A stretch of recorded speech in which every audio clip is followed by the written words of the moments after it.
All right, this is another question from the 150 list. It says, you're given an integer array nums. You're initially positioned at the array's first index, and each of the elements in the array represents the maximum jump length you can make at that position.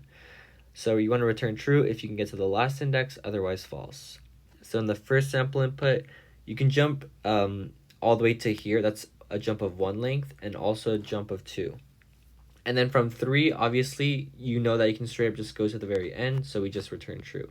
And you can do it in also other ways, like this could have jumped here and then here. That would also work, but I guess this is the most convenient. In this example, sure, we can't get to we can't get past the 0. We can only go here probably, and then from here, you can't go to here because it's only a jump of 1. So in this case, you can't get to the end, so you return false. So when you look at this problem, you might think, why don't we kind of do a method going, building this up? So initially we'll say we start at 2, so we'll set that to true. And eventually you're going to see at the end, can we get that to be true as well? And if so, we can return that. So given that we know this is true, what can we derive from that? Well, we can also derive that this would be true and this would be true, right? Because you can jump here and here. Similarly for 3, we have to mark this, this, and this to be true.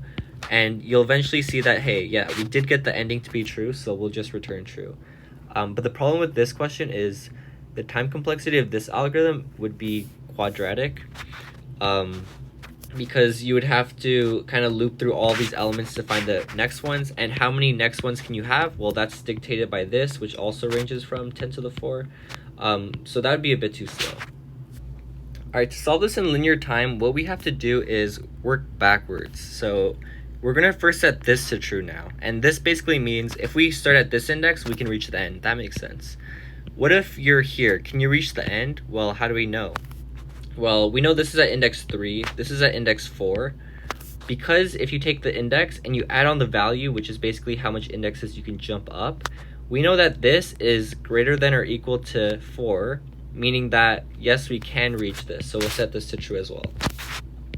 And we just use the same process. In this case, because this is index 2, we add on the 1. This is greater than or equal to index 3, which is this guy right here. Because we previously found out that index 3 was true, that just tells us that this would be true as well. Similarly for here, you can see that this is index 1. If you add on 3, well, that's 4. And 4 is much greater than this previous index, so that definitely means we're allowed. Also, to do this question in constant space, do you really care about knowing these?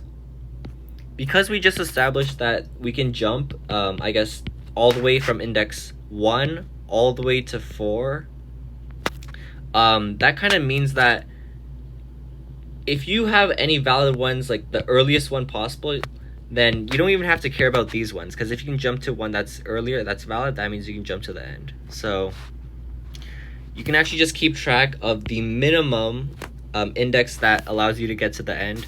We can store that in some variable, which I'll call goal. So then we know that all of these would be true. And then now we're on the last one, so 2. Well, we know that the index 0, and how many indexes can we jump? Well, we can jump 2 of them. So in this case, this is greater than or equal to. We only care about this one. This is our goal. Goal is at index 1. So because you're greater than our goal, which is 1, that means you can jump to this guy, which by definition allows you to get to the end. So in the end, we'll just return whether or not the element at index 0 is true or false. Yeah, that would be O of 1 space and O of n time. Alright, so because we're working backwards, I'll initialize goal to be the very last index because we know we can reach it. Now, I'll simply loop from, I'll start from 1 less than the very last index. And here, I'm going to check, well, at this index, is it possible for me to get to the end? Well, again, how we did that was if I plus nums at I is greater than or equal to our goal, then we want to minimize goal, right? So goal will always be the minimum index so far in the loop, such that we can reach the end. So by doing this and going through the entire array, if our goal is equal to 0 in the end, then that means, yes, it is possible to get to the end of the array from the beginning. Otherwise, it's not. So I'll simply return goal, which whether or not it equals 0. So I guess we'll run it.